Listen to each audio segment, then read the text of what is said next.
কাকা, আপনি কি করছেন? আমি আপনার মেয়ের মতো। আমার বাবা নাই বলে আপনি আমার সাথে এমন আচরণ করতে পারেন না। তখন কাকা বলল, আরে গীতা, তুমি আমায় ভুল বোঝো না। তোমার বাবা নেই তো কি হয়েছে, আমরা তো আছি। সেদিন বন্ধুরা কাকার মিষ্টি মিষ্টি কথায়, বন্ধুরা গল্পটি অনেক অনেক মজাদার। পুরো গল্পটি শোনার অনুরোধ রইল। পুরো গল্পটি শুনলে নিশ্চয়ই মজা পাবে, কথা দিলাম। আর কথা না বাড়িয়ে চলো বন্ধুরা গল্পটি শুরু করি। বন্ধুরা, আমার নাম গীতা শর্মা। আমি একজন বাংলাদেশের মেয়ে। আজ আমি আপনাদের আমার জীবনের এমন এক অধ্যায়ের কথা বলবো যা সন্দেহের কুয়াশায় ঢাকা ছিল। যেই মানুষটিকে আমি আমার সবচেয়ে বড় আশ্রয় মনে করতাম, তার কিছু রহস্যময় আচরণ আমার মনে এমন এক সন্দেহের জন্ম দিয়েছিল যা আমার রাতের ঘুম কেড়ে নিয়েছিল। চলুন শুরু করা যাক আমার সেই অবিশ্বাস্য গল্প। আমার জগৎটা খুব ছোটবেলা থেকেই সীমাবদ্ধ। 5 বছর আগে এক দুঃখজনক সড়ক দুর্ঘটনায় বাবা মাকে হারানোর পর আমার পৃথিবীটা যেন একসময় অন্ধকার হয়ে গিয়েছিল। সেই অন্ধকারে আমার একমাত্র আলোর মশাল হয়ে এসেছিলেন আমার কাকা সুনীল শর্মা।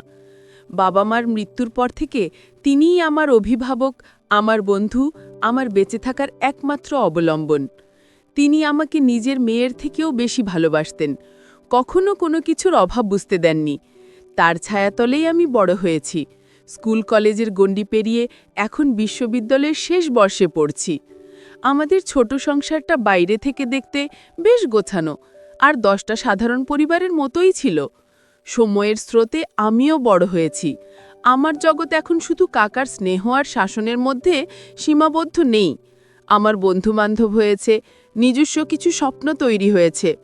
আমি পড়াশোনা শেষ করে একটা ভালো চাকরি করতে চাই, নিজের পায়ে দাঁড়াতে চাই। কাকাও আমার এই স্বপ্নকে সবসময় উৎসাহ দিতেন। তিনি প্রায়ই বলতেন, গীতা, তুই এমন কিছু করবি যাতে তোর বাবা মা স্বর্গ থেকে দেখেও গর্ববোধ করে। তার এই কথাগুলো আমার বুকে আত্মবিশ্বাসের সঞ্চার করত। আমি জানতাম পৃথিবীতে আমার একজন মানুষ আছে যিনি আমার ভালো ছাড়া আর কিছুই চান না। কিন্তু আমি তখনও জানতাম না এই বিশ্বাসের দেয়ালে খুব শীঘ্রই সন্দেহের ফাটল ধরতে চলেছে। গল্পের শুরুটা হয় সেদিন, যেদিন আমাদের বাসায় প্রীতি মাসি বেড়াতে এলেন। প্রীতি মাসি আমাদের দূর সম্পর্কের আত্মীয়, তবে আমাদের পরিবারের সাথে তার বেশ ভালো সম্পর্ক। তিনি আমার মায়ের মতো করেই আমাকে স্নেহ করেন। সেদিন কথায় কথায় তিনি আমার বিয়ের প্রসঙ্গ তুললেন। তিনি কাকাকে বললেন, সুনীল, গীতা তো এখন আর ছোট নেই, মেয়ে বড় হয়েছে, পড়াশোনাও প্রায় শেষ। এবার ওর জন্য একটা ভালো ছেলে দেখে বিয়ে দেওয়ার কথা ভাবা দরকার। কথাটা শুনে আমি লজ্জায় মাথা নিচু করেছিলাম, কিন্তু মনে মনে একটা অজানা আনন্দও হচ্ছিল। তবে আমার অবাক লাগলো কাকার প্রতিক্রিয়া দেখে। তার হাসি খুশি মুখটা কেমন যেন একসময় বিবর্ণ হয়ে গেল। কাকা জোর করে মুখে হাসি ফুটিয়ে বললেন, মাসি, এত তাড়া কিসের? ও তো এখনো পড়াশোনা শেষ করেনি। আগে ও নিজের পায়ে দাঁড়াক, তারপর না হয় বিয়ের কথা ভাবা যাবে। তার গলার স্বরে আমি একটা অদ্ভুত কাঠিন্য অনুভব করলাম। প্রীতি মাসি ছাড়ার পাত্রী নন। তিনি কয়েকটি ভালো ছেলের ছবি ওর সাথে করে এনেছিলেন, কিন্তু কাকা ছবিগুলো দেখার কোনো আগ্রহই দেখালেন না। তিনি বারবার একই কথা বলতে লাগলেন, এখনো সময় হয়নি, গীতা এখনো ছোট। তার এই আচরণ আমার কাছে প্রথমবার একটু অস্বাভাবিক মনে হলো। কেন তিনি আমার বিয়ের কথায় এতটা বিচলিত হয়ে পড়ছেন? সেদিন রাতে আমি যখন নিজের ঘরে পড়ছিলাম, কাকা আমার ঘরে এলেন। তিনি আমার পাশে বসে খুব শান্ত গলায় বললেন, গীতা, প্রীতিমাসির কথায় কিছু মনে করিস না। আমি চাই না তুই এত তাড়াতাড়ি এই সংসারের বাঁধনে জড়িয়ে পড়িস। তোর জীবনটা অনেক বড়, অনেক স্বপ্ন দেখার আছে। তার কথায় যুক্তি ছিল, কিন্তু আমার মন মানছিল না। আমার মনে হচ্ছিল তিনি কিছু একটা লুকাচ্ছেন। তার চোখের দিকে তাকিয়ে আমি কোনো স্নেহময় অভিভাবককে দেখছিলাম না, দেখছিলাম এক অচেনা মানুষকে যার দৃষ্টিতে মিশে আছে এক গভীর রহস্য। আমার মনে প্রথমবারের মতো একটা প্রশ্ন কাঁটার মতো বিঁধতে শুরু করল। কাকা কি সত্যিই আমার ভবিষ্যতের কথা ভেবে এতটা চিন্তিত, নাকি এর পেছনে অন্য কোনো কারণ আছে? তিনি কি চান না আমি তাকে ছেড়ে অন্য কোথাও চলে যাই? এই ভাবনাটা আমার মনে এক ধরনের অস্বস্তিকর অনুভূতি তৈরি করল। তার অতিরিক্ত যত্ন, আমার প্রতি তার সার্বক্ষণিক মনোযোগ, এগুলো কি শুধুই অভিভাবকের স্নেহ, নাকি এর গভীরে অন্য কোনো রহস্য লুকিয়ে আছে? সেদিন থেকেই আমার চেনা কাকা আমার কাছে ধীরে ধীরে অচেনা হতে শুরু করলেন। আমার মন বলছিল যা আমি ভাবছি তা হয়তো ভুল। কাকা আমার বাবা মায়ের মতো, তিনি আমার ক্ষতি কখনো চাইতে পারেন না। কিন্তু তার আচরণ, তার কথাবার্তার ধরন, সব কিছুতেই আমি এক ধরনের রহস্যের গন্ধ পাচ্ছিলাম। তিনি প্রায়ই আমার সাথে এমন সব কথা বলতেন যার কোনো আগামাথা আমি খুঁজে পেতাম না। তিনি আমাকে বাইরের জগৎ থেকে, এমনকি আমাদের আত্মীয় স্বজনদের থেকেও কিছুটা দূরে সরিয়ে রাখতে চাইতেন। কেন তার এই প্রচেষ্টা? এই প্রশ্নের উত্তর খোঁজার জন্যই আমার ভেতরের সত্তাটা ছটফট করতে শুরু করল। সেই রাত থেকে আমার আর কাকার সহজ সরল সম্পর্কে একটা অদৃশ্য দেয়াল তৈরি হতে শুরু করল। আমি তার সাথে আগের মতো মন খুলে কথা বলতে পারছিলাম না। আমার প্রতিটি পদক্ষেপ, প্রতিটি কথা বলার আগে আমাকে ভাবতে হচ্ছিল। আমার মনে হচ্ছিল আমি এক রহস্যময় জালের মধ্যে আটকা পড়ে যাচ্ছি, যে জালের কারিগর আমার সবচেয়ে বিশ্বাসের মানুষটি। এই সন্দেহ আর অবিশ্বাসের অনুভূতি আমাকে ধীরে ধীরে গ্রাস করতে শুরু করল, আর আমি বুঝতে পারছিলাম আমার জীবনের সামনে এক কঠিন পরীক্ষা অপেক্ষা করছে। পরের কয়েকটা দিন আমার এক অদ্ভুত দ্বিধা আর সন্দেহের মধ্যে কাটতে লাগল। কাকার আচরণে রহস্যময়তার ছাপ যেন আরও গভীর হল। তিনি আমার দৈনন্দিন জীবনের প্রত্যেকটি ছোটখাটো বিষয়েও অতিরিক্ত মনোযোগ দিতে শুরু করলেন। আমি কখন বিশ্ববিদ্যালয় থেকে ফিরছি, কাদের সাথে মিশছি, ফোনে কার সাথে কথা বলছি, সব কিছুই যেন তার নখদর্পণে থাকা চাই। প্রথম দিকে এই বিষয়গুলোকে আমি তার অভিভাবক সুলভ যত্ন হিসেবেই দেখতাম, কিন্তু প্রীতিমাসী সেই দিনের ঘটনার পর থেকে আমার দৃষ্টিভঙ্গি পাল্টে গিয়েছিল। আমার মনে হতে লাগলো এই যত্ন আর শাসনের মধ্যে এক ধরনের অতিরিক্ত নিয়ন্ত্রণ কাজ করছে, যা স্বাভাবিক নয়। একদিন বিশ্ববিদ্যালয় থেকে ফিরতে আমার একটু দেরি হয়েছিল। বন্ধুদের সাথে একটা প্রজেক্ট নিয়ে কাজ করছিলাম বলে সময় খেয়াল করিনি। বাসায় ঢোকার সাথে সাথেই কাকার মুখোমুখি হলাম। তার চোখে মুখে ছিল একরাশ উদ্বেগ আর চাপা উত্তেজনা। তিনি আমাকে জিজ্ঞেস করলেন, এত দেরি হলো কেন? কোথায় ছিলি? আমি কতবার তোকে ফোন করেছি, তুই ফোন ধরিসনি কেন? আমি তাকে বোঝানোর চেষ্টা করলাম যে লাইব্রেরিতে ছিলাম বলে ফোন সাইলেন্ট করা ছিল, কিন্তু তিনি আমার কোনো কথাই শুনতে রাজি ছিলেন না। তার রাগের চেয়েও বেশি আমাকে অবাক করেছিল তার চোখের ভয়। তিনি কিসের জন্য এত ভয় পাচ্ছেন? আমার ব্যক্তিগত জীবনযাপনে কাকার হস্তক্ষেপ দিন দিন বাড়তে লাগল। আমার কোনো ছেলে বন্ধুর সাথে কথা বলা তিনি একেবারেই পছন্দ করতেন না। যদি কখনো আমার কোনো বন্ধু বাসায় আসতো, তিনি তাদের সাথে এমনভাবে কথা বলতেন যেন তারা কোনো অতিথি নন। তার এই আচরণের কারণে আমার বন্ধুরা ধীরে ধীরে আমাদের বাসা থেকে দূরে সরে যেতে লাগলো। আমি নিজেকে খুব একা অনুভব করতে শুরু করলাম। আমার মনে হতে লাগলো কাকা আমাকে একটা নির্জন পরিবেশে রাখতে চাইছেন, যেখান থেকে বাইরের পৃথিবীর সাথে আমার কোনো যোগাযোগ থাকবে না। আমি এই দমবন্ধকর পরিস্থিতি থেকে মুক্তি চাইছিলাম। একদিন সাহস করে কাকাকে জিজ্ঞেসই করে ফেললাম, কাকা, তুমি আমার সাথে এমন কেন করছো? আমি তো এখন আর ছোট নেই। আমার কি নিজের মতো করে বাঁচার কোনো অধিকার নেই? আমার প্রশ্ন শুনে তিনি কিছুক্ষণ চুপ করে রইলেন। তারপর একটা দীর্ঘশ্বাস ফেলে বললেন, গীতা, তুই বাইরের জগৎটাকে চিনিস না। এখানে মানুষের মধ্যে অনেক বিপদ লুকিয়ে থাকে। আমি শুধু তোকে সব রকম বিপদ থেকে রক্ষা করতে চাই। তার কথায় কোনো স্পষ্ট উত্তর ছিল না, ছিল শুধু একরাশ ধোঁয়াশা আর রহস্য। তার এই ধরনের কথাবার্তা আমি এই দমবন্ধকর পরিস্থিতি থেকে মুক্তি চাইছিলাম। একদিন সাহস করে কাকাকে জিজ্ঞেসই করে ফেললাম, কাকা, তুমি আমার সাথে এমন কেন করছো? আমি তো এখন আর ছোট নেই। আমার কি নিজের মতো করে বাঁচার কোনো অধিকার নেই? আমার প্রশ্ন শুনে তিনি কিছুক্ষণ চুপ করে রইলেন। তারপর একটা দীর্ঘশ্বাস ফেলে বললেন, গীতা, তুই বাইরের জগৎটাকে চিনিস না। এখানে মানুষের মধ্যে অনেক বিপদ লুকিয়ে থাকে। আমি শুধু তোকে সব রকম বিপদ থেকে রক্ষা করতে চাই। তার কথায় কোনো স্পষ্ট উত্তর ছিল না, ছিল শুধু একরাশ ধোঁয়াশা আর রহস্য। তার এই ধরনের কথাবার্তা আমার সন্দেহকে আরও বাড়িয়ে তুলল। তিনি কোন বিপদের কথা বলছেন? কেন তিনি সবকিছু খুলে বলছেন না? আমার মনে হতে লাগল তিনি হয়তো ইচ্ছে করেই আমাকে ভয় দেখিয়ে নিজের নিয়ন্ত্রণে রাখতে চাইছেন। তার এই রহস্যময় আচরণের পেছনে কি তার কোনো ব্যক্তিগত কারণ আছে? তিনি কি চান আমি সারা জীবন তার উপর নির্ভরশীল হয়ে থাকি? এই চিন্তাগুলো আমার মাথায় ঘুরপাক খেতে লাগল। আমি ভালোবাসার আবরণে মোড়া একটা দমবন্ধকর অনুভূতি পাচ্ছিলাম। আমি বুঝতে পারছিলাম এভাবে চুপ করে থাকলে চলবে না। আমাকে সত্যিটা জানতে হবে। কাকা কেন এমন করছেন, তার মনের গভীরে কি চলছে, সেটা আমাকেই খুঁজে বের করতে হবে। আমি সিদ্ধান্ত নিলাম, এখন থেকে আমি তার প্রতিটি পদক্ষেপের উপর নজর রাখব। তিনি কোথায় যান, কাদের সাথে কথা বলেন, সবকিছু আমি জানার চেষ্টা করব। যদিও কাজটা খুব কঠিন এবং ঝুঁকিপূর্ণ ছিল, কারণ কাকা খুব চালাক এবং বিচক্ষণ একজন মানুষ। তাকে ফাঁকি দেওয়া সহজ হবে না। আমার মনকে আমি শক্ত করলাম। একদিকে ছিল আমার সবচেয়ে প্রিয় মানুষটির প্রতি অগাধ বিশ্বাস আর ভালোবাসা, আর অন্যদিকে ছিল একরাশ সন্দেহ আর অবিশ্বাস। এই দুই অনুভূতির দ্বন্দ্বে আমার ভেতরটা তোলপাড় হচ্ছিল। আমি জানতাম এই পথটা খুব কঠিন হতে চলেছে। সত্যটা হয়তো আমার জন্য খুব বেদনাদায়কও হতে পারে, কিন্তু আমি এটাও জানতাম এই রহস্যের জাল ছিন্ন না করতে পারলে আমি কোনোদিনও শান্তিতে নিঃশ্বাস নিতে পারব না। সেদিন থেকেই শুরু হলো আমার এক নতুন লড়াই, নিজের অস্তিত্বকে টেকিয়ে রাখার লড়াই, সত্যকে খুঁজি বের করার লড়াই। আমি আমার কাকার চোখে চোখ রেখে কথা বলার সাহস সঞ্চয় করতে শুরু করলাম, যদিও আমার ভেতরটা ভয় কাঁপছিল। আমি এক অচেনা পথের যাত্রী হয়েছিলাম, যার গন্তব্য আমার সম্পূর্ণ অজানা। কিন্তু আমি আমার মনকে বুঝিয়েছিলাম শেষ পর্যন্ত আমাকে যেতেই হবে, কারণ এই গল্পের শেষটা আমার নিজের হাতেই লিখতে হবে। কাকার উপর নজর রাখার সিদ্ধান্ত নেওয়ার পর আমি খুব সতর্কভাবে আমার পরিকল্পনা সাজাতে শুরু করলাম।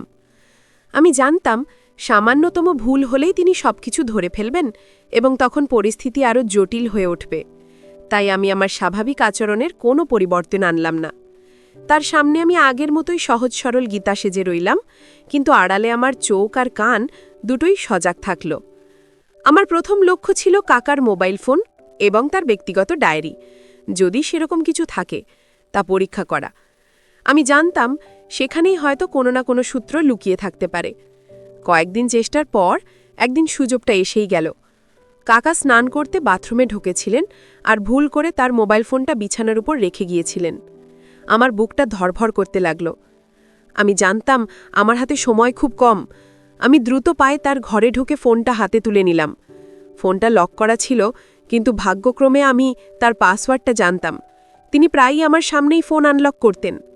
আমি কাপা কাপা হাতে ফোনটা খুলে তার কল লিস্ট আর মেসেজ চেক করতে শুরু করলাম। কল লিস্টে পরিচিত কয়েকটা নম্বর ছাড়া তেমন সন্দেহজনক কিছু পেলাম না, কিন্তু মেসেজ ইনবক্সে একটা অজানা নম্বর থেকে আসা কয়েকটি মেসেজ আমার মনোযোগ আকর্ষণ করল। মেসেজগুলো খুব সংক্ষিপ্ত এবং সাংকেতিক ভাষায় লেখা ছিল। যেমন একটা মেসেজে লেখা ছিল, কাজটা কি এগিয়েছে, সময় বেশি নেই। আরেকটাতে লেখা, পুরানো ফাইলগুলো আবার খুঁজে দেখুন, কোনো একটা সূত্র পেলেও পেতে পারেন। এই মেসেজগুলো কে পাঠাচ্ছে আর কিসের কাজের কথা বলা হচ্ছে আমি কিছুই বুঝতে পারছিলাম না। আমি দ্রুত নম্বরটা এবং মেসেজগুলোর একটা ছবি তুলে নিলাম। তারপর ফোনটা আগের জায়গায় রেখে নিজের ঘরে চলে এলাম। এই সাংকেতিক মেসেজগুলো আমার মনের সন্দেহকে আরও 1000 গুণ বাড়িয়ে দিল। কাকা নিশ্চয়ই কোনো গুরুত্বপূর্ণ বিষয়ের সাথে যুক্ত। তিনি হয়তো কোনো জটিল কাজে জড়িত, আর সেই কারণেই তিনি আমাকে সবার থেকে আড়াল করে রাখতে চান, যাতে আমি তার কোনো কাজে বাধা হয়ে না দাঁড়াই। আমার শরীর ঠান্ডা হয়ে গেল। যে মানুষটাকে আমি আমার বাবার আসনে বসিয়েছিলাম, তার এই অন্য রূপটা আমি মেনে নিতে পারছিলাম না। আমার মনে হতে লাগলো আমি এক রহস্যময় পরিস্থিতির মধ্যে বাস করছি। পরের কয়েকদিন আমি সেই অজানা নম্বরটা নিয়ে খোঁজখবর করার চেষ্টা করলাম। আমার এক বন্ধুর ভাই পুলিশে সাইবার ক্রাইম বিভাগে কাজ করে। আমি অনেক ভেবেচিন্তে তাকে বিষয়টা খুলে বললাম, তবে কাকার নাম উল্লেখ না করে। আমি তাকে শুধু বলেছিলাম যে একটা নম্বর থেকে আমার এক আত্মীয়কে কিছু রহস্যময় মেসেজ পাঠানো হচ্ছে। আমার বন্ধুটির ভাই আমাকে সাহায্য করতে রাজি হলো এবং কয়েকদিনের মধ্যেই সেই নম্বরের মালিকের পরিচয় বের করে ফেলল। নম্বরটি হরিপদ দাস নামে এক ব্যক্তির, যিনি পেশায় একজন প্রাইভেট ডিটেকটিভ। এই তথ্যটা জানার পর আমার মাথা ঘুরে গেল। Private detective? কাকা একজন প্রাইভেট ডিটেকটিভের সাথে কেন যোগাযোগ রাখবেন? তাহলে কি তিনি কাউকে অনুসরণ করছেন, নাকি নিজেই কোনো বিপদের মধ্যে আছেন বলে অন্য কেউ তাকে অনুসরণ করছে? নাকি এই হরিপদ দাস তার কোনো কাজের সহযোগী? আমার মাথায় হাজারো প্রশ্ন ঘুরপাক খেতে লাগলো। আমি কোনোভাবেই সমীকরণটা মিলাতে পারছিলাম না। পরিস্থিতিটা যেন আরও জটিল এবং ভয়ঙ্কর হয়ে উঠল।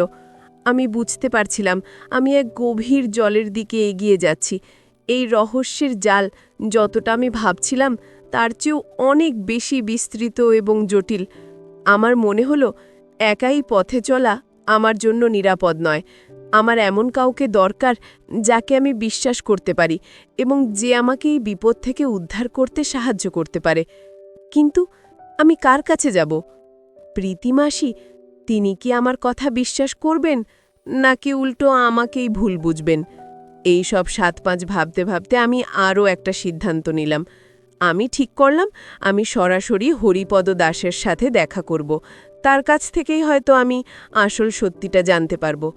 আমি জানি এটা খুব ঝুঁকিপূর্ণ একটা পদক্ষেপ, কিন্তু সত্যিটা জানার জন্য আমাকে এই ঝুঁকিটা নিতেই হবে। আমি আমার বন্ধুর ভাইয়ের কাছ থেকে হরিপদ দাসের অফিসের ঠিকানা জোগাড় করলাম এবং মনে মনে প্রস্তুতি নিতে শুরু করলাম এক অজানা এবং জটিল সত্যের মুখোমুখি হওয়ার জন্য। হরিপদ দাসের অফিসের ঠিকানা জোগাড় করার পর আমার মনের মধ্যে এক ধরনের অস্থিরতা কাজ করতে শুরু করল। আমি জানি তার সাথে দেখা করাটা আমার জন্য কতটা ঝুঁকিপূর্ণ হতে পারে। যদি কাকা কোনোভাবে জেনে যান তাহলে পরিস্থিতি নিয়ন্ত্রণের বাইরে চলে যাবে। তাই আমি খুব সাবধানে পরিকল্পনা করলাম। বিশ্ববিদ্যালয়ে যাওয়ার নাম করে আমি বাড়ি থেকে বের হলাম এবং সোজা হরিপদ দাসের অফিসের দিকে রওনা দিলাম। আমার বুকের ভেতরটা হাতুড়ির মতো পিটছিল, কিন্তু মনের জোরে আমি নিজেকে শান্ত রাখার চেষ্টা করছিলাম। হরিপদ দাসের অফিসটা ছিল শহরের এক পুরনো বাণিজ্যিক ভবনের ৩ তলায়। অফিসের বাইরে কোনো বড় সাইনবোর্ড ছিল না, শুধু দরজার পাশে একটা ছোট প্লেটে নাম লেখা। আমি দরজায় নক করার আগে কয়েক মুহূর্ত ইতস্তত করলাম। তারপর গভীর একটা শ্বাস নিয়ে দরজায় টোকা দিলাম। ভেতর থেকে একজন মধ্যবয়সী বিচক্ষণ চেহারার মানুষ বেরিয়ে এলেন। তার চোখে ছিল ধারালো দৃষ্টি। আমি অনুমান করলাম ইনি হরিপদ দাস। আমি তাকে আমার পরিচয় দিলাম এবং বললাম যে আমি সুনীল শর্মার ভাইজি। আমার নাম শুনে তার মুখের অভিব্যক্তিতে কোনো পরিবর্তন এলো না, যা আমাকে আরও বেশি অবাক করল। আমি তাকে সরাসরি জিজ্ঞেস করলাম তিনি আমার কাকাকে চেনেন কিনা এবং কেন তিনি আমার কাকার সাথে যোগাযোগ করছেন। হরিপদবাবু প্রথমে আমার প্রশ্ন এড়িয়ে যাওয়ার চেষ্টা করলেন। তিনি বললেন, দেখো মা, পেশাগত কারণে আমি আমার মক্কেলের তথ্য কাউকে দিতে পারি না। কিন্তু আমি হাল ছাড়লাম না। আমি তাকে বললাম যে আমি আমার কাকার রহস্যময় আচরণের কারণে খুব চিন্তিত এবং আমি সত্যিটা জানতে চাই। আমি তাকে এও বললাম যে যদি তিনি আমাকে সাহায্য না করেন তাহলে আমি পুলিশের কাছে যেতে বাধ্য হব। আমার কথায় হয়তো কোনো দৃঢ়তা ছিল, যা দেখে তিনি কিছুটা নরম হলেন। তিনি আমাকে তার অফিসের ভেতরে বসতে বললেন। তারপর একটা দীর্ঘশ্বাস ফেলে বলতে শুরু করলেন, তোমার কাকা একজন অত্যন্ত সৎ এবং সাহসী মানুষ। তিনি যা করছেন তা শুধুমাত্র তোমার ভালোর জন্যই করছেন। তার এই কথাটা আমার কাছে একটা ধাঁধার মতো মনে হলো। আমি তাকে অনুরোধ করলাম সব কিছু খুলে বলার জন্য। তিনি কিছুক্ষণ চুপ করে থেকে বললেন, আমি তোমাকে সবকিছু বলতে পারবো না, কারণ তোমার কাকা আমাকে নিষেধ করেছেন। তবে এটুকু বলতে পারি, তোমার বাবা মায়ের মৃত্যুটা নিছক কোনো দুর্ঘটনা ছিল না। এই একটা বাক্য শোনার সাথে সাথে আমার পায়ের নিচের মাটি যেন সরে গেল। আমার মাথা ঘুরতে শুরু করল। বাবা মায়ের মৃত্যু দুর্ঘটনা ছিল না, তাহলে কি ছিল? আমি কান্নায় ভেঙে পড়লাম। হরিপদবাবু আমাকে শান্ত করার চেষ্টা করলেন। তিনি বললেন, সুনীলবাবু গত ৫ বছর ধরে একাই এই লড়াইটা লড়ছেন। তিনি তোমাকে বিপদের আঁচ থেকে দূরে রাখতে চান, তাই তোমাকে কিছু জানাননি। তিনি তোমাকে নিয়ে খুব চিন্তিত, কারণ শত্রুরা এখনও সক্রিয়। তার কথাগুলো আমার মাথায় ঢুকছিল না। কারাই বিপদের কারণ? কেন তারা আমার বাবা মায়ের ক্ষতি করেছিল? আর এখন তারা আমার কি ক্ষতি করতে চায়? হরিপদ বাবু আমাকে আর বেশি কিছু বলতে রাজি হলেন না। তিনি শুধু আমাকে একটা পরামর্শ দিলেন। তিনি বললেন, তোমার কাকাকে ভুল বুঝো না। তিনি তোমার ঢাল হয়ে তোমাকে রক্ষা করছেন। তাকে বিশ্বাস করো এবং তাকে তার কাজ করতে দাও। সময় হলে তুমি নিজেই সবকিছু জানতে পারবে। তার কথাগুলো শুনে আমার মনের ভেতরের দ্বন্দ্ব আরও বেড়ে গেল। একদিকে কাকার প্রতি আমার সন্দেহ, অন্যদিকে হরিপদবাবুর এই কথাগুলো। আমি কাকে বিশ্বাস করব? আমি বিধ্বস্ত অবস্থায় তার অফিস থেকে বেরিয়ে এলাম। আমার মাথায় তখন হাজারো চিন্তা। যদি হরিপদবাবুর কথা সত্যি হয়, তাহলে আমি আমার কাকাকে কতটা ভুল বুঝেছি। যে মানুষটা আমার জন্য নীরবে এত বড় একটা লড়াই লড়ছে, আমি তাকেই একজন রহস্যময় ব্যক্তি ভেবেছি। এই চিন্তাটা আমাকে ভেতর থেকে কুড়ে কুড়ে খেতে লাগলো। আমার নিজের ওপর খুব রাগ হচ্ছিল, আবার ভরও করছিল। যদি সত্যি কোনো বিপদ আমার দিকে এগিয়ে আসে, তাহলে কি হবে? বাড়ি ফেরার পথে আমি পুরো বিষয়টা নিয়ে ভাবতে লাগলাম। আমি সিদ্ধান্ত নিলাম, আমি এখন কাকাকে সরাসরি কিচ্ছু জিজ্ঞেস করব না। আমি বরং আড়াল থেকে তাকে সাহায্য করার চেষ্টা করব। আমাকে জানতে হবে কারা আমাদের বিপদের কারণ এবং তারা কি চায়। আমি আর অসহায় মেয়ের মতো বসে থাকব না। আমিও আমার বাবা মায়ের মৃত্যুর সত্যটা জানতে চাই এবং আমার কাকাকে এই লড়াইয়ে একা ছাড়ব না। আমার ভেতরের ভয়টা ধীরে ধীরে সাহসে রূপান্তরিত হতে শুরু করল। আমি বুঝতে পারছিলাম আমার জীবনের সবচেয়ে কঠিন অধ্যায়টা সবেমাত্র শুরু হয়েছে। হরিপদ দাসের সাথে দেখা করার পর আমার পৃথিবীটা যেন ওলটপালট হয়ে গেল। বাবা মায়ের মৃত্যু নিছক দুর্ঘটনা নয়, এটি একটি পরিকল্পিত ক্ষতি। এই সত্যটা মেনে নেওয়া আমার জন্য খুব কঠিন ছিল। আমার মন কাকার প্রতি অপরাধবোধ এবং কৃতজ্ঞতায় ভরে উঠল। যে মানুষটা আমাকে রক্ষা করার জন্য নিজের জীবন বাজি রেখে গত 5 বছর ধরে একা লড়াই করে যাচ্ছে, আমি তাকেই সন্দেহ করেছি, তাকেই ভুল বুঝেছি। এই অনুশোচনার আগুন আমাকে দগ্ধ করতে লাগল। আমি সিদ্ধান্ত নিলাম, আমি আর নীরবে বসে থাকব না। আমাকে কাকার পাশে দাঁড়াতে হবে, তার লড়াইয়ের অংশীদার হতে হবে। আমি বাড়ি ফিরে কাকার মুখোমুখি হলাম, কিন্তু এবার আমার চোখে কোনো অভিযোগ বা সন্দেহ ছিল না। ছিল শুধু গভীর শ্রদ্ধা আর ভালোবাসা। আমি তার জন্য চা বানিয়ে নিয়ে গেলাম, তার পাশে বসলাম। তিনি আমার দিকে তাকিয়ে একটু অবাক হলেন। আমার এই হঠাৎ পরিবর্তন হয়তো তিনি লক্ষ্য করেছিলেন। আমি তার হাত ধরে বললাম, কাকা, তুমি একা কেন সব সহ্য করছো? আমাকে কি তোমার নিজের মানুষ বলে মনে হয় না? আমার এই আকস্মিক প্রশ্নে তিনি চমকে উঠলেন। তার মুখটা ফ্যাকাশে হয়ে গেল। তিনি হয়তো ভাবছিলেন আমি কিভাবে সবকিছু জেনে গেলাম। কাকা আমার প্রশ্নটা এড়িয়ে যাবার চেষ্টা করলেন। তিনি বললেন, কি সব বাজে বাজে কথা বলছিস? আমি আবার কি সহ্য করছি? তুই ঠিক আছিস তো? কিন্তু আমি এবার দৃঢ় ছিলাম। আমি বললাম, আমি সবটা না জানলেও এটুকু বুঝেছি যে আমরা কোনো বড় বিপদের মধ্যে আছি, আর তুমি আমাকে সেই বিপদ থেকে আড়াল করার চেষ্টা করছো। প্লিজ কাকা, আমাকে সত্যিটা বলো, বাবা মায়ের মৃত্যু কিভাবে হয়েছিল? আমার মুখে বাবা মায়ের মৃত্যু শব্দটা শুনে কাকার চোখের বাঁধ ভেঙে গেল। তিনি কান্নায় ভেঙে পড়লেন। এতদিন ধরে যে কষ্টটা তিনি একা বয়ে বেড়াচ্ছিলেন, তা যেন আজ প্রকাশের পথ খুঁজে পেল। সেদিন রাতে কাকা আমাকে সব কিছু খুলে বললেন। তিনি জানালেন, আমার বাবা তার এক ব্যবসায়িক অংশীদারের সাথে মিলে একটা বড় প্রজেক্টে কাজ করছিলেন। সেই অংশীদার, যার নাম ছিল রতন চৌধুরী, তিনি আমার বাবার সাথে বিশ্বাসঘাতকতা করেন। তিনি পুরো প্রজেক্টের টাকা আত্মসাৎ করার জন্য আমার বাবা মাকে পরিকল্পিতভাবে গাড়ি দুর্ঘটনার মাধ্যমে ক্ষতি করেন। কাকা সেদিন থেকেই এই সত্যটা জানতেন, কিন্তু তার কাছে কোনো শক্ত প্রমাণ ছিল না। আর রতন চৌধুরী খুব প্রভাবশালী হওয়ায় পুলিশও তার বিরুদ্ধে কোনো ব্যবস্থা নেয়নি। কাকা আরও জানালেন যে গত 5 বছর ধরে তিনি গোপনে রতন চৌধুরীর বিরুদ্ধে প্রমাণ সংগ্রহ করছেন। হরিপদ দাস তাকে এই কাজেই সাহায্য করছেন। রতন চৌধুরীও জানে যে কাকা তার সম্পর্কে সব কিছু জানেন, তাই সে কাকার উপর এবং আমার উপর নজর রাখার জন্য লোক লাগিয়ে রেখেছে। সে সুযোগের অপেক্ষায় আছে, যাতে সে আমাদের দুজনেরই ক্ষতি করতে পারে। এই কারণেই কাকা আমার ওপর এত কড়াকড়ি করতেন, আমাকে সবার থেকে দূরে রাখতে চাইতেন। তিনি ভয় পেতেন যদি রতন চৌধুরীর লোকেরা আমার কোনো ক্ষতি করে দেয়। সব কিছু শোনার পর আমার শরীরটা রাগে, দুঃখে আর ভয়ে কাঁপতে লাগলো। আমি বিশ্বাস করতে পারছিলাম না যে পৃথিবীতে এত নিষ্ঠুর মানুষও থাকতে পারে। যে রতন চৌধুরীকে আমি ছোটবেলায় রতন কাকু বলে ডাকতাম, যাকে আমাদের পরিবার এত বিশ্বাস করত, সেই মানুষটাই আমার বাবা মায়ের মৃত্যুর কারণ। আমার চোখের সামনে থেকে যেন একটা কালো পর্দা সরে গেল।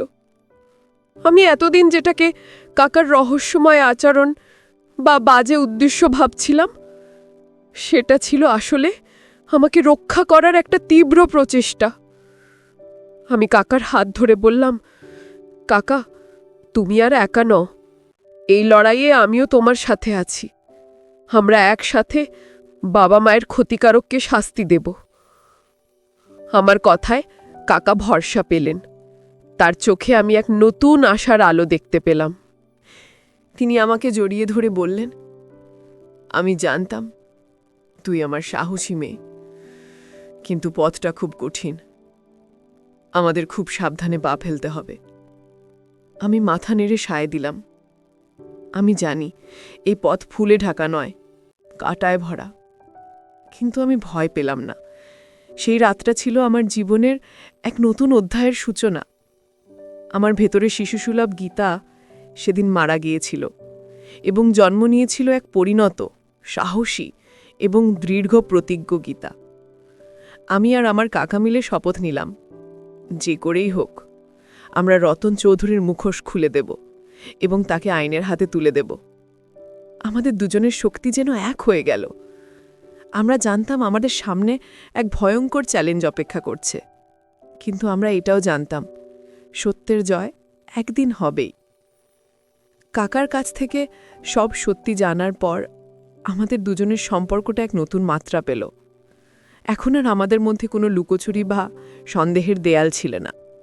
আমরা এখন শুধু কাকা ভাইজি নই, আমরা হলাম একই লক্ষ্যের দুই সহযোদ্ধা।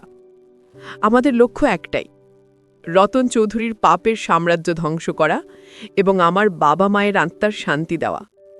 আমরা দুজনে মিলে আমাদের পরবর্তী কর্মপরিকল্পনা ঠিক করতে শুরু করলাম। হরিপদ দাস আমাদের এই পরিকল্পনায় প্রধান সহায়ক হিসেবে যুক্ত হলেন। হরিপদ দাসের পরামর্শে আমরা খুব সাবধানে এগোতে লাগলাম। তিনি আমাদের জানালেন যে রতন চৌধুরীর সবচেয়ে দুর্বল জায়গা হলো তার অবৈধ অর্থের লেনদেন। তিনি তার কালো টাকা সাদা করার জন্য বেশ কিছু ভুয়ো কোম্পানি খুলে রেখেছেন। যদি আমরা সেই সব কোম্পানির কাগজপত্র জোগাড় করতে পারি, তাহলেই তাকে আইনের জালে ফাঁসানো সম্ভব হবে। কিন্তু সেই কাগজপত্র রতন চৌধুরীর অফিসের এক গোপন ভল্টে রাখা আছে, যেখানে পৌঁছানো প্রায় অসম্ভব। আমাদের সামনে এখন এটাই ছিল সবচেয়ে বড় চ্যালেঞ্জ।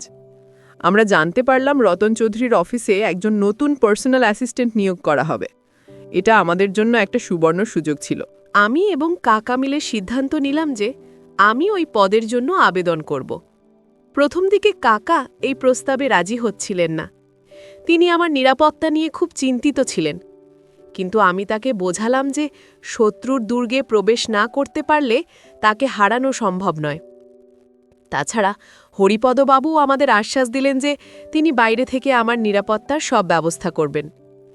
অনেক বোঝানোর পর কাকা অবশেষে রাজি হলেন। আমার জন্য কাজটা খুব কঠিন ছিল। আমাকে আমার পরিচয় গোপন রাখতে হয়েছিল। আমি আমার সার্টিফিকেটের কিছু তথ্য পরিবর্তন করে এবং একটা নতুন নামে ইন্টারভিউ দিলাম। আমার শিক্ষাগত যোগ্যতা এবং আত্মবিশ্বাসের কারণে আমি সহজেই চাকরিটা পেয়ে গেলাম। রতন চৌধুরী আমাকে চিনতে পারেননি, কারণ তিনি আমাকে শেষবার দেখেছিলেন যখন আমি খুব ছোট ছিলাম। আমার জীবনের সবচেয়ে ঝুঁকিপূর্ণ অধ্যায় শুরু হলো। আমি এক কঠিন পরিস্থিতির মধ্যে পা রেখেছিলাম, যেখানে এক মুহূর্তের অসতর্কতা আমার জন্য বিপজ্জনক হতে পারত। অফিসে কাজ করার সময় আমি প্রতি মুহূর্তে নিজেকে সতর্ক রাখতাম। আমি রতন চৌধুরীর বিশ্বাস অর্জন করার জন্য খুব মন দিয়ে কাজ করতাম। ধীরে ধীরে তিনি আমার ওপর নির্ভর করতে শুরু করলেন। আমি তার মিটিংয়ের সময়সূচি, ফাইলপত্র গোছানো এবং অন্যান্য ব্যক্তিগত কাজগুলো করতাম। এই সুযোগে আমি তার অফিসের প্রতিটি কোণ, প্রতিটি কর্মচারী এবং তার কাজের ধরন সম্পর্কে তথ্য সংগ্রহ করতে লাগলাম। আমার মূল লক্ষ্য ছিল সেই গোপন ভল্টের চাবি বা পাসওয়ার্ড জোগাড় করা। কয়েক সপ্তাহ পর আমি লক্ষ্য করলাম রতন চৌধুরী প্রায়ই সন্ধ্যের পর তার অফিসে একা থাকেন এবং একটা নির্দিষ্ট ফাইল নিয়ে কাজ করেন। কাজ শেষে তিনি সেই ফাইলটা নিয়ে একটা গোপন ঘরের দিকে যান। আমি বুঝতে পারলাম ওটাই হয়তো সেই ভল্ট রুম।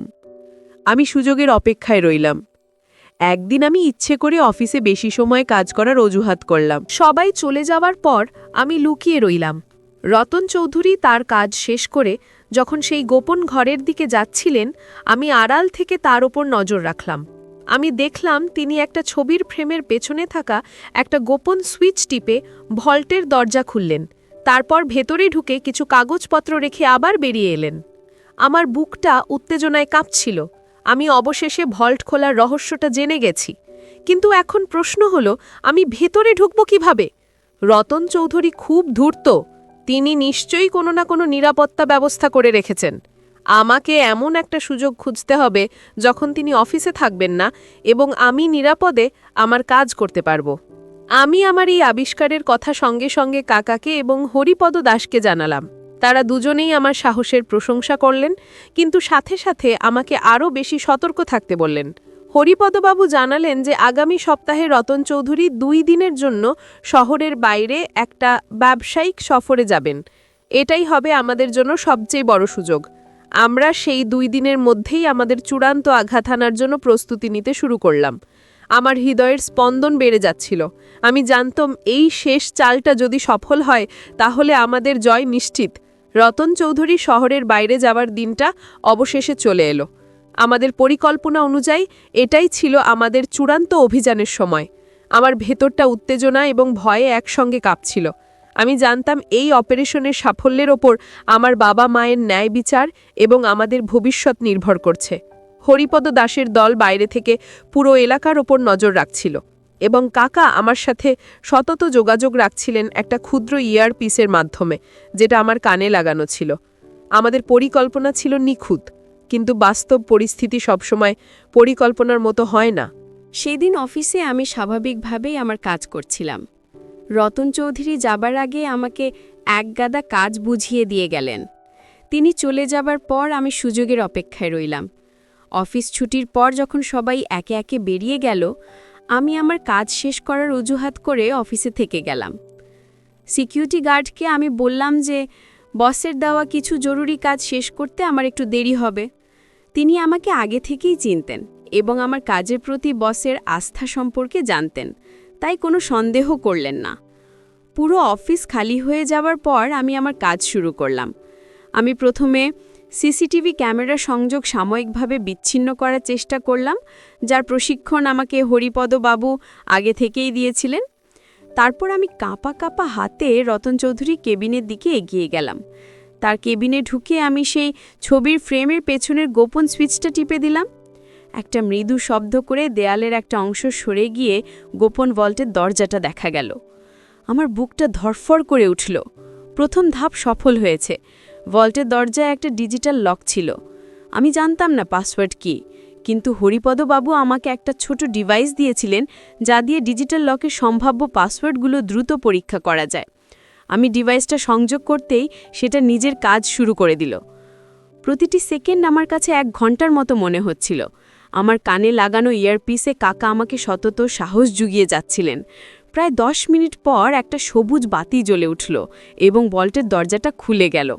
আমার শরীর দিয়ে যেন একটা আনন্দের স্রোত বয়ে গেল। আমি ভেতরে ঢুকে অবাক হয়ে গেলাম। ভল্টটা কাগজপত্রে ঠাসা।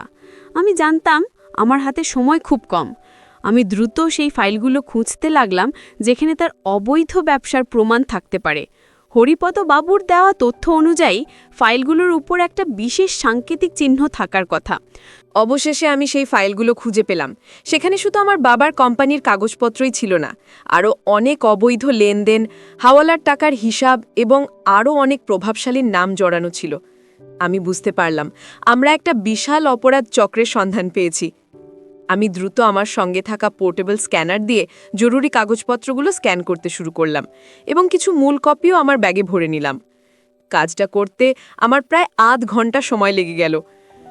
আমি যখন কাজ শেষ করে ভল্ট থেকে বেরোতে যাব, ঠিক তখনই একটা বিপদ ঘটল। অফিসের মূল করিডোরে আমি পায়ের শব্দ শুনতে পেলাম। সিকিউরিটি গার্ড হয়তো রুটিন চেকআপের জন্য এদিকেই আসছে। আমার রক্ত হিম হয়ে গেল। যদি আমি এখন ধরা পড়ি তাহলে সবকিছু শেষ হয়ে যাবে। আমি দ্রুত ভল্টের দরজা বন্ধ করে সুইচটা আগের জায়গায় সেট করে দিলাম। তারপর নিঃশব্দে আমার নিজের ডেস্কের নিচে লুকিয়ে পড়লাম। গার্ড টর্চ লাইট জ্বালিয়ে রতন চৌধুরীর কেবিনের দরজার কাছ থেকে একবার উঁকি দিয়ে দেখল। ভেতরটা অন্ধকার দেখে সে হয়তো ভাবল আমি চলে গেছি। সে অন্যদিকে চলে যেতেই আমি স্বস্তির নিঃশ্বাস ফেললাম। কাকা ইয়ারপিসে আমাকে জানালেন যে রাস্তা পরিষ্কার, আমি এখন বেরোতে পারি। আমি খুব সাবধানে প্রমাণগুলো নিয়ে অফিস থেকে বেরিয়ে এলাম। বাইরে কাকা আমার জন্য গাড়ি নিয়ে অপেক্ষা করছিলেন। আমি গাড়িতে উঠতেই তিনি আমাকে জড়িয়ে ধরলেন। আমাদের দুজনের চোখেই ছিল জয়ের আনন্দাশ্রু। আমরা সোজা হরিপদ দাসের গোপন অফিসে গেলাম এবং প্রমাণগুলো তার হাতে তুলে দিলাম। হরিপদবাবু প্রমাণগুলো দেখে বললেন, কাজ হয়ে গেছে, রতন চৌধুরীর খেলা এবার শেষ। সেই মুহূর্তে আমার মনে হলো আমার বাবা মা যেন স্বর্গ থেকে আমাকে দেখছেন আর আশীর্বাদ করছেন। আমাদের দীর্ঘ 5 বছরের লড়াই অবশেষে সফল হতে চলেছে। হরিপদ দাসের হাতে সমস্ত প্রমাণ তুলে দেওয়ার পরের দিনটা ছিল আমাদের জীবনের সবচেয়ে গুরুত্বপূর্ণ দিন। হরিপদ বাবু তার বিশ্বস্ত সূত্রের মাধ্যমে সমস্ত প্রমাণ পুলিশের উচ্চপদস্থ কর্মকর্তা এবং একটি নামকরা সংবাদ মাধ্যমের কাছে পৌঁছে দিয়েছিলেন। পরের দিন সকালের খবরের কাগজ এবং টেলিভিশনের পর্দায় প্রধান খবর ছিল একটাই: শহরের বিশিষ্ট ব্যবসায়ী রতন চৌধুরীর অবৈধ সাম্রাজ্যের মুখোশ উন্মোচন। তার বিরুদ্ধে অর্থ পাচার, প্রতারণা এবং 5 বছর আগের একটি ক্ষতিকর ঘটনাকে দুর্ঘটনা বলে চালিয়ে দেওয়ার অভিযোগ আনা হয়েছিল। পুলিশ এবং গোয়েন্দা সংস্থা রতন চৌধুরীর অফিস এবং বাড়িতে অভিযান চালাল। আমাদের দেওয়া প্রমাণের ভিত্তিতে তারা আরও অনেক গুরুত্বপূর্ণ তথ্য উদ্ধার করল। রতন চৌধুরী পালানোর কোনো সুযোগই পেলেন না। তাকে তার বাড়ি থেকেই গ্রেফতার করা হলো। টেলিভিশনের পর্দায় আমি যখন দেখলাম পুলিশ তাকে হাতকড়া পরিয়ে নিয়ে যাচ্ছে, তখন আমার চোখের জল আর বাঁধ মানল না। এ ছিল বহু প্রতীক্ষার পর পাওয়া ন্যায় বিচারের আনন্দাশ্রু। আমার বাবা মায়ের আত্মা আজ শান্তি পাবে। এ ঘটনার পর আমাদের জীবনটাও বদলে গেল। কাকার ওপর থেকে সব বিপদের মেঘ কেটে গেল। আমাদের আর লুকিয়ে বা ভয় ভয়ে বাঁচতে হবে না। সমাজের সবাই কাকার সাহসিকতার প্রশংসা করতে লাগল। যে মানুষটাকে আমি কিছুদিন আগেও সন্দেহ করেছিলাম, আজ তিনি সকলের চোখে একজন সত্যিকারের নায়ক। আমার নিজের কাছেও খুব গর্ব হচ্ছিল। আমি শুধু আমার বাবা মায়ের মৃত্যুর ন্যায় বিচারই পাইনি, আমি আমার কাকাকে তার প্রাপ্য সম্মান ফিরিয়ে দিতে পেরেছি। কয়েকদিন পর আমরা আমাদের বাড়িতে একটা ছোট পুজোর আয়োজন করলাম, বাবা মায়ের আত্মার শান্তি কামনা করার জন্য। প্রীতিমাসী, হরিপদ কাকুসহ আমাদের কাছের আত্মীয়স্বজন সবাই এসেছিলেন। প্রীতিমাসী আমাকে জড়িয়ে ধরে বললেন, আমি তোকে ভুল বুঝেছিলাম রে মা। আমি ভাবতেও পারিনি তোদের জীবনে এত বড় একটা ঝড় বয়ে গেছে। তুই আর তোর কাকা দুজনেই খুব সাহসী। তার কথায় আমার মনটা ভরে গেল। আমি বুঝতে পারলাম সত্যিটা সাময়িকভাবে ঢাকা থাকতে পারে, কিন্তু তা কোনোদিন মুছে যায় না। সেদিন সন্ধ্যায় আমি আর কাকা আমাদের বারান্দায় বসে চা খাচ্ছিলাম। চারদিকে ছিল এক অদ্ভুত শান্ত পরিবেশ। কাকা আমার দিকে তাকিয়ে মৃদু হেসে বললেন, সবকিছু শেষ হয়ে ভালোই হয়েছে, তাই না? এবার তুই তোর নিজের জীবনটা নতুন করে শুরু করতে পারবি। তোর পড়াশোনা শেষ, এবার একটা ভালো চাকরি খুঁজে নে, নিজের পায়ে দাঁড়া। তার কথায় আমি কোনো অভিভাবকের আদেশ শুনলাম না, শুনলাম একজন সত্যিকারের বন্ধুর পরামর্শ। আমাদের সম্পর্কটা এখন শ্রদ্ধা, বিশ্বাস আর বন্ধুত্বের এক মজবুত ভিত্তির ওপর দাঁড়িয়ে আছে। আমার মনের ভেতর থেকে সমস্ত সন্দেহ, সমস্ত দ্বিধা দূর হয়ে গিয়েছিল। আমি বুঝতে পেরেছিলাম কাকার উদ্দেশ্য কখনোই বাজে ছিল না। তার প্রতিটি রহস্যময় আচরণের পেছনে লুকিয়েছিল আমার প্রতি তার নিঃস্বার্থ ভালোবাসা আর আমাকে রক্ষা করার এক মরিয়া প্রচেষ্টা। তিনি আমার জন্য যে ত্যাগ স্বীকার করেছেন, তা হয়তো আমি কোনোদিনও শোধ করতে পারব না। আমি শুধু এটুকুই জানি, আমি পৃথিবীর সবচেয়ে ভাগ্যবান মেয়েদের একজন, কারণ আমি সুনীল শর্মার মতো একজন কাকা পেয়েছি। আমার এই গল্পটা থেকে আমি একটা জিনিস খুব ভালোভাবে শিখেছি: সম্পর্ক বিশ্বাসের ওপর গড়ে ওঠে। কখনো কখনো আমাদের কাছের মানুষের আচরণ আমাদের কাছে অস্বাভাবিক বা রহস্যময় মনে হতে পারে, কিন্তু কোনো সিদ্ধান্তে পৌঁছানোর আগে আমাদের উচিত সত্যটা জানার চেষ্টা করা। কারণ অনেক সময় আমরা যা দেখি বা যা ভাবি তার আড়ালে অন্য কোনো গভীর সত্য লুকিয়ে থাকে। অভিভাবকের কঠোর শাসন বা অতিরিক্ত যত্নকে ভুল বোঝার আগে তাদের দৃষ্টিকোণ থেকে পরিস্থিতিটা ভাবা উচিত।